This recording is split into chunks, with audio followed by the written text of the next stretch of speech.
2 وعادي خالص. يعني في الاخر ممكن نقول انه بلديه ضيع فوز من الشوط الاول. الشوط الثاني يمكن الزمالك بيتحسن بنزول طب طالما انت عارف ان بنزول عبد الله السعيد وناصر ماهر الدنيا ممكن تظبط شويه معاك، طيب ما تبدا بيهم.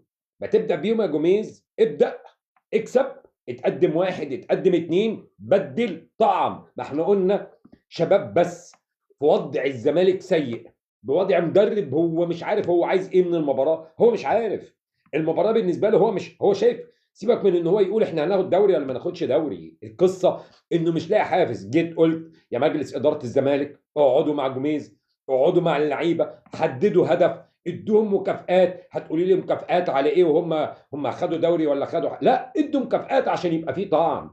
ترجع مدرسه الفن والهندسه للزمالك. ليه الجمهور يكون هيجي له سكته قلبيه وضغط؟ ليه الجمهور قاعد يشجع وهو تعبان؟ ده الجمهور اللي كان في الملعب انا حسيت